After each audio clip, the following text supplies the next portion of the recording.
Vuoi assaggiare una birra dove al suo interno scopri la specialità tipica friulana? Lumi Beer, il prodotto ricavato in 20 ettari di terreno coltivato orzodistico, biodiversità, performance ambientale. Lumi Beer nelle sue 5 versioni disponibili, 4 per consumo veloce e dissetante e la versione Magnum per intenditori. Lumi Beer si abbina a qualsiasi palato. Lumi Beer è un prodotto esclusivo Azienda Agricola Pancera, il buon seme, i buoni frutti.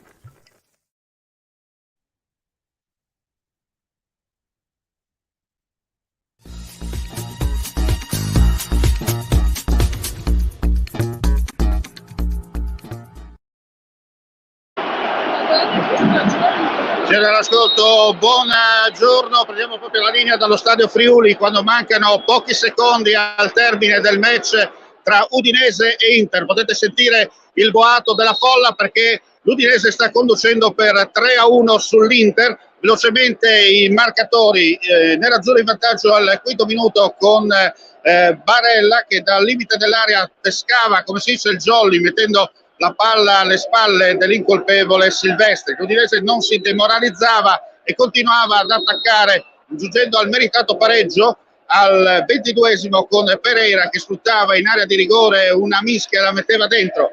Poi azioni alterne. Nella ripresa Zecco ha avuto la possibilità di portare l'Inter nuovamente in vantaggio con un colpo di testa a pochi passi da Silvestri, ma la palla ha sorvolato la traversa.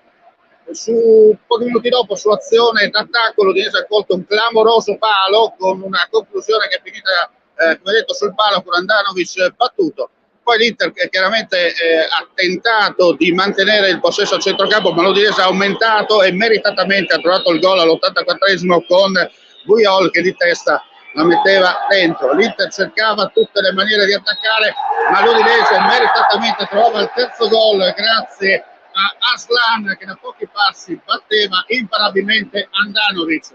Non è un risultato clamoroso, è un risultato meritato perché veramente abbiamo visto un Udinese che ha messo sul campo la voglia, la grinta, quello che non si vedeva l'anno scorso si è visto quest'anno. Dunque le vittorie fino adesso maturate anche in occasione del 4-0 con la Roma non sono frutto del caso ma sono frutto dell'organizzazione di gioco, e questo va dato merito a Sottil che nel suo lasso di tempo settimanale è stato bravo ad amalgamare bene la squadra, ha variato nel corso della partita il metodo di gioco passando dal 3-5-2 al 4-4-2 e in un certo momento anche il 5-3-2 quando la squadra soffriva. Ripetiamo il risultato finale dallo stadio Friuli: l'Udinese ha battuto l'Inter per 3-1.